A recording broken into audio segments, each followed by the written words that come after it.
President थे, उनका कहना था कि हम यहाँ प्रॉपर्टी टैक्स नहीं लगने देंगे। उनको पता है कुछ? अगर म्यूनसिपल काउंसिल ने पास किया कि टैक्स नहीं लगेगा तो फिर सीईओ का क्या बयान था, उसका क्या मतलब था बयान देने का कि क्यों लोगों को बेवकूफ़ बना रहे हैं? टैक्स लग चुका है और सीईओ ने कल जो कहा कि टैक्स लग चुका है, ये हमारी जिम्मेवारी है, हमारा प्रोटोकॉल है, हमारा सिस्टम है, एक्ट के मुताबिक लग चुका है।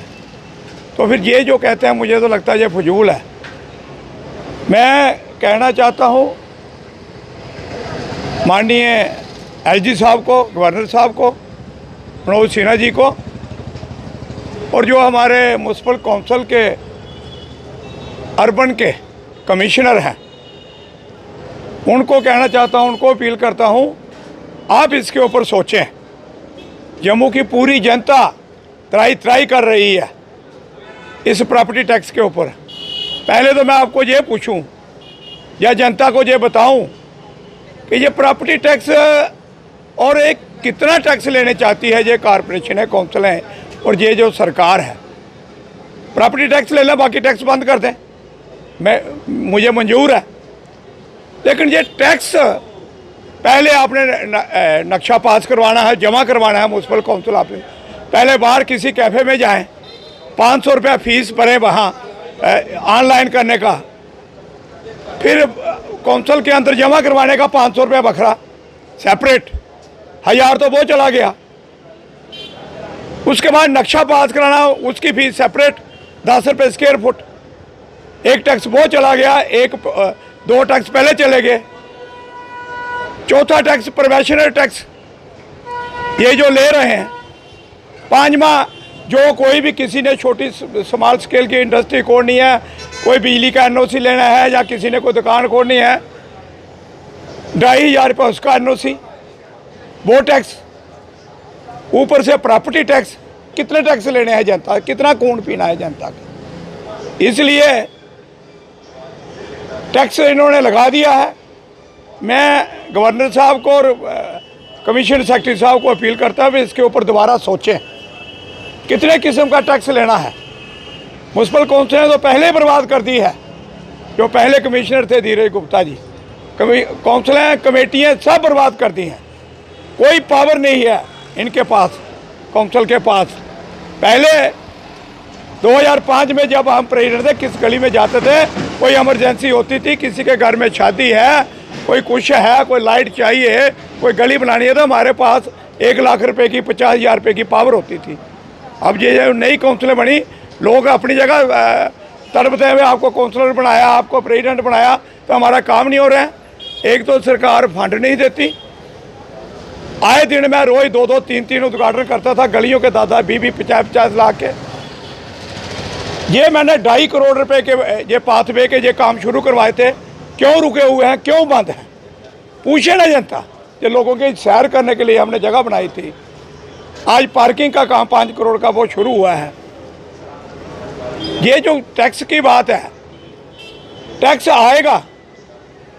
अब सरकार चाहती है हिंदुस्तान के अंदर हर जगह टैक्स है, लेकिन जम्मू कश्मीर के अंदर स्पेशल स्टेटस था 370-35A, और उसके ऊपर स्पेशल स्टेटस था, हमारी स्टेट के अंदर कोई ख़ास इनकम भी नहीं है, तो इसलिए हमें टैक्स जो जम्मू कश्मीर के अंदर थे वो माफ थे, स्पेशल स्टेटस था।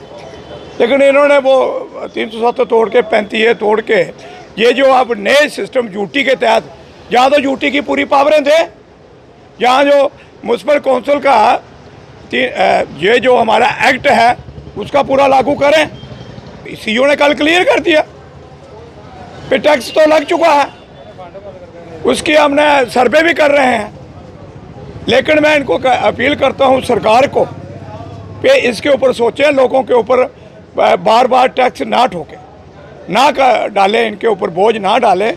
यहाँ आगे ही कोविड से जनता हमारी है, इंडस्ट्री फेल हो रही है, दुकानदार फेल हो रहे हैं, कारोबार ऑनलाइन चल रहा है सारा। कितने कितने बड़े शोरूम थे, यूथ नौजवान काम करते थे, वो सारे के सारे घरों में बैठे हैं। आगे ही लोगों के पास पैसा नहीं है। अब ये जो कहते हैं वे लोगों को बेवकूफ़ बना रहे हैं, 1000 फुट से नीचे नहीं। आज कौन सा मकान है एक दुकान के ऊपर उसने अगर 2 मंजिल और बनाई है तो वो चले गया 1500 स्क्वायर फुट, 1200 स्क्वायर फुट। कौन सा घर है 2 मंजिल, 3 मंजिल, 1 मंजिल से नहीं है? मेरे हिसाब से सबको टैक्स देना पड़ेगा। ये जो कहते हैं इन लोगों को माफ़ है, वो किसी को माफ़ नहीं होगा। लेकिन टैक्स के हम खिलाफ हैं भाई। कोई एक टैक्स तो तय करो, 5 किस्म से पहले दे रहे हैं। अंधेर नगरी चौपड़ राजा, ना कोई सुनने वाला है, पूरी जनता बोल रही है। सरकार किस लिए होती है? राजा किस लिए होता है? प्रजा जब दुखी है तो राजे को क्या करना है? इसलिए मेरी अपील है, इस टैक्स के ऊपर दोबारा सोचें। जनता के ऊपर आगे ही बहुत टैक्स है, ये टैक्स नहीं लगना चाहिए। लेकिन कौंसिल कमेटियों से पास करने से ये टैक्स नहीं रुकने वाला। जहाँ तो सीईओ कल नहीं बोलता, उन्होंने कहा हमने लगाना है, ये एक्ट के तहत है। सरकार ऊपर सुन नहीं रही है, कोई लीडर बोल नहीं रहा है। आज आके जनता के ऊपर बोझ डालना है, डाल लो, कितने डालने हैं। इलेक्शन आएंगे तो लोग सबको सिखाएंगे। और मैं जनता को भी अपील करता हूँ, आप उन लीडरों को भी पहचानें जो आपके हक की बात नहीं करते हैं। आगे ही लोगों के ऊपर टेरर है। गरीब लोगों ने 1 कमरा बनाया, 2 कमरे बनाए। कांग्रेस के ज़माने में क्या होता था? जो लोग लैंडलेस लोग होते थे, जो लोगों के पास घर बनाने के लिए जगह नहीं होती थी, एक घर में 4 भाई हैं, 2 मरले जगह थी, तो सरकार 5 मरले जगह उसको अलॉट करती थी। गारंटी के साथ कहता हूँ, आप चले जाइए जहाँ से आधा किलोमीटर नीचे, जहाँ हमारा काउंसिलर वार्ड नंबर 14 का PWD के सामने पीबास रहता है, या जहाँ रेखा जी वाइस प्रेसिडेंट रहती हैं, ये जो बस्तियाँ हैं ये सरकार ने बसाई हैं। ये सरकार की ज़मीन थी। नागनगर चले जाइए, बाहर सरकार ने बनाई है। सोशल वेलफेयर कॉलोनी बनाई है। दरिया के किनारे गौशाला के सामने चले जाएं, 200 फैमिली के लिए 5-5 मरले जगह सरकार ने अलॉट की है हमको।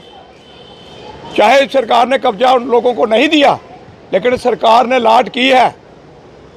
तो इसलिए सरकार बसाती है लोगों को, जहाँ उजाड़ती है। ये जो टेरर नहर के ऊपर लोगों की जगह है, या नई बस्ती में आपने देखा वो कैसे कितने दुखी मन से लोग चलाए थे। वो बाबा जिसने अपने सारे जंतर मंत्र सारे खोल के वो चिल्ला रहा था। तो जनता सब कुछ देख रही है। और मैं जनता को अपील करता हूँ, इनको चेक करिए, देखिए कितने जुर्म आपके ऊपर हो रहे हैं। धन्यवाद। जय